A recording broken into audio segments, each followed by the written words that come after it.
Bem-vindo ao curso de Cálculo Diferencial e Integral. Na aula anterior, nós estudamos como aplicar o conceito de integrais para calcular o volume de sólidos. Entretanto, em alguns casos, a técnica estudada pode ser difícil de ser aplicada. Nesta aula, estudaremos como calcular o volume de alguns sólidos através do chamado método das cascas cilíndricas. Considere que desejamos calcular o volume do sólido obtido pela rotação em torno do eixo y da região R, delimitada entre o gráfico de f de x igual a menos x ao quadrado mais x e o eixo x. Então, aqui nós temos um esboço, o gráfico dessa função será uma parábola, e destacamos aqui a região R delimitada entre esse gráfico e o eixo x. Facilmente obtemos que o maior valor que essa função assume é 1/4, ou seja, a coordenada y do vértice dessa parábola será 1/4. Bom, se fizermos agora a rotação dessa região em torno do eixo y, obtemos uma figura como essa. Percebemos que cada seção transversal desse sólido, perpendicular ao eixo y, será uma coroa circular, de raio interno RI e raio externo RE. Dado um valor y pertencente ao intervalo de 0 até 1/4, teremos então, associado a ele, esses dois raios.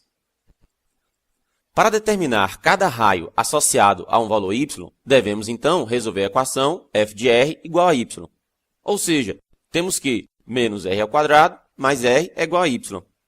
Bem, mas isso aqui é o mesmo que menos r ao quadrado mais r menos y igual a 0.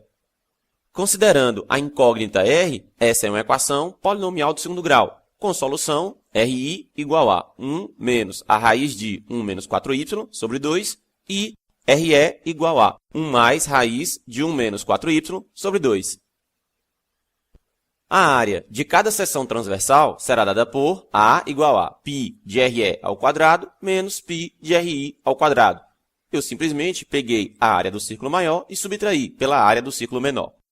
Substituindo então os valores de RE e RI, isso vai ser o mesmo que A igual a π que multiplica 1 mais a raiz de 1 menos 4y sobre 2, isso ao quadrado, menos π que multiplica 1 menos raiz de 1 menos 4y sobre 2, isso tudo ao quadrado. Desenvolvendo toda essa expressão, no final, podemos escrever A como uma função de y, dada por A de y é igual a π que multiplica a raiz de 1 menos 4y. Podemos então calcular o volume do sólido desejado através da integral V é igual a integral de 0 até 1/4 de A de y dy.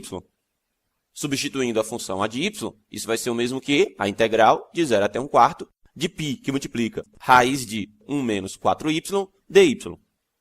Resolvendo essa integral, o que pode ser feito facilmente através da técnica da substituição, ficamos apenas com menos π sobre 6, raiz de 1 menos 4y, isso tudo ao cubo, e isso deve ser avaliado em 1/4 e em 0. Aplicando então o teorema fundamental do cálculo, vamos avaliar essa expressão em 1/4 e subtrair disso o resultado do valor dessa expressão avaliada em 0. No final, ficamos apenas com π sobre 6, unidade de volume. Perceba que calcular o volume desse sólido através dessa técnica teve o inconveniente de escrever o valor do raio em função do valor de y. Em algumas situações, esse passo pode ser muito trabalhoso. Veremos a seguir como evitar esse passo. Vejamos agora como calcular esse volume usando uma outra estratégia. Nós vamos começar dividindo o sólido em várias cascas cilíndricas, como ilustra a figura abaixo.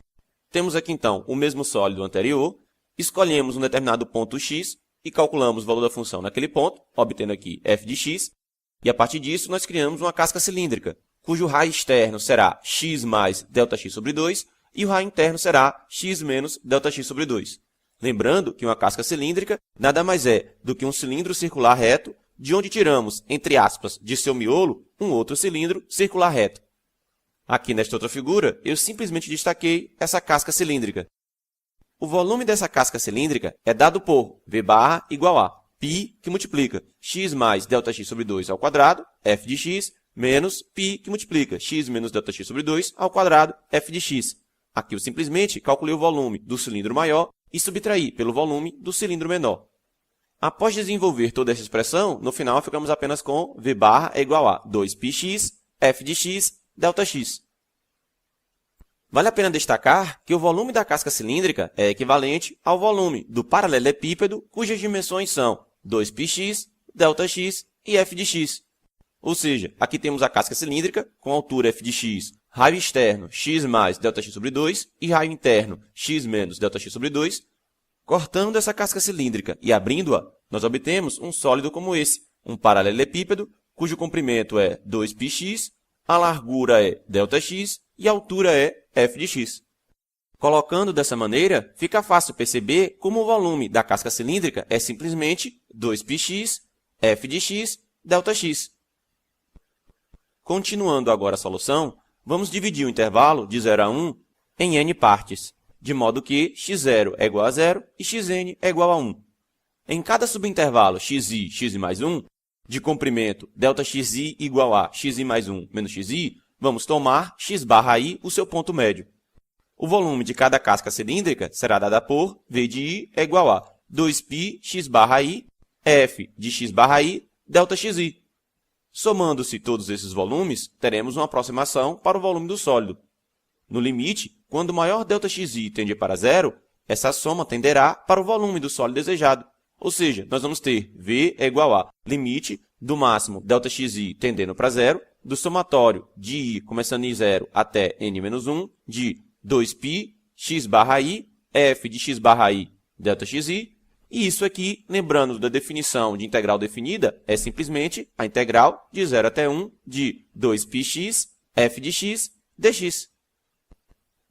Lembrando-se, então, que a função era f de x igual a menos x ao quadrado mais x, podemos, então, calcular o volume do sólido desejado através da integral v é igual a integral de 0 até 1 de 2πx, que multiplica menos x ao quadrado mais x, dx. Aqui eu simplesmente substituí a expressão para a função f de x. Facilmente calculamos essa integral, o que vai ser igual a 2π, que multiplica menos x à quarta sobre 4, mais x ao cubo sobre 3, isso tudo avaliado em 1 e em 0. Aplicando o teorema fundamental do cálculo e fazendo todas as contas, no final obtemos apenas π sobre 6, unidade de volume. Como era de se esperar, esse valor coincide com o valor que calculamos anteriormente. Perceba que, através dessa estratégia, não foi necessário colocar o raio externo e interno de cada seção transversal em função do valor de y. Além disso, essa integral é muito mais simples do que aquela que calculamos inicialmente. Vamos então resumir o procedimento necessário para calcular volumes como o que vimos anteriormente. Considere um sólido S obtido pela rotação em torno do eixo y da região delimitada entre o gráfico da função contínua f e o eixo x no intervalo AB, sendo f de x maior ou igual que 0 nesse intervalo e 0 menor ou igual que a menor do que b. O volume de S será dado por V é igual a integral de a até b, 2πx, f de x, dx. Vejamos um exercício. Calcule o volume do sólido obtido pela rotação em torno do eixo y da região R, delimitada entre o gráfico de f de x igual a x mais raiz de x e o eixo x no intervalo de 1 até 4.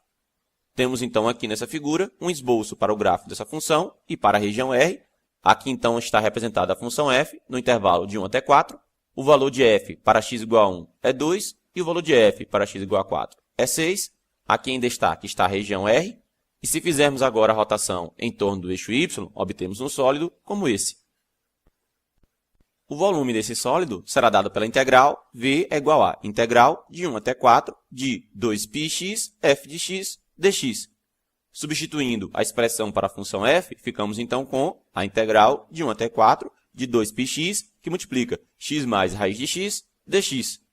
Facilmente calculamos essa integral, e isso vai ser 2π, que multiplica x ao cubo sobre 3, mais 2 raiz de x à quinta sobre 5, e isso avaliado em 4 e em 1.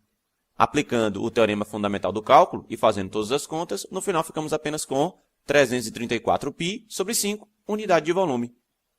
Tente agora fazer este mesmo exercício utilizando o método de pegar cada uma das seções transversais perpendicular ao eixo y e calcular a integral adequada. Você vai perceber que o trabalho será bem maior do que simplesmente aplicar o método das cascas cilíndricas. Essa aula termina aqui. Eu espero você no próximo vídeo.